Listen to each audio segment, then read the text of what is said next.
Binafsi ushauri na elimu ambayo imekuwa ikitolewa na mabadiliko ya sheria ya kila mwaka wa fedha yamekuwa na tija kubwa sana katika ukusanyaji na utekelezaji wa sheria za kodi.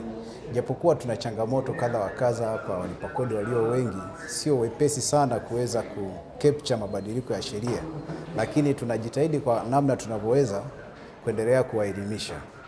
Japokuwa sasa pamoja na utekelezaji wa sheria hizo pamekuwa na changamoto kubwa hasa kwenye masuala ya VAT return, hasa kwa walipa kodi ambao wamesajiliwa VAT.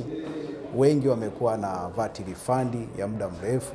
Hii ni kutokana na kwamba manunuzi wanakuwa nayo, lakini mfumo mzima wa utoaji wa risiti kidogo naona kama una changamoto. Sasa kama serikali watakuwa na namna nyingine nzuri ya kuweza kuwasimamia vema hasa walipa kodi waweze kuhamasisha utoaji wa risiti uendane na manunuzi wanayokuwa nayo, pia litakuwa ni jambo jema sana. Ushauri tulionao sisi na mimi binafsi ni kwamba sheria inakuhitaji utoe risiti kila unapofanya mauzo, lakini pia unaponunua unapaswa uombe risiti kwa mujibu wa matakwa ya sheria.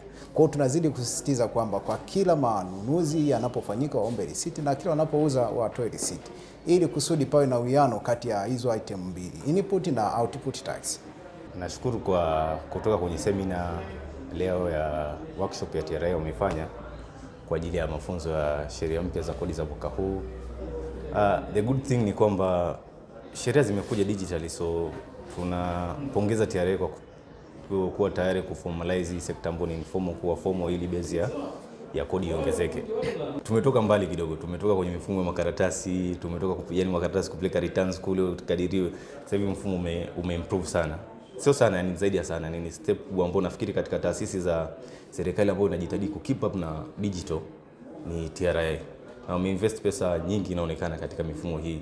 Sasa hivi taarifa nyingi ambazo unaweza kuzipata kuanzia purchases, mauzo, vile vitu ambavyo vilikuwa vinakuhitaji bureaucratic uje ofisini kuvifanya, sasa hivi unavifanya. Hata communication yenyewe unaifanya online na majibu yako unapata online na unasolve vitu vyako online vizuri.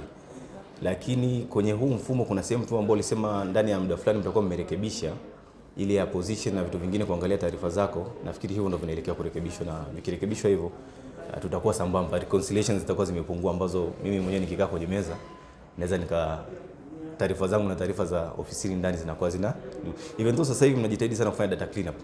Inakaa vizuri na mambo yanakaa vizuri. So far as long as wafanya biashara wako vizuri, watu wanafanya biashara vizuri, it's a good thing na kodi italipwa vizuri zaidi. Nashukuru sana. TRA, pamoja tunajenga taifa letu.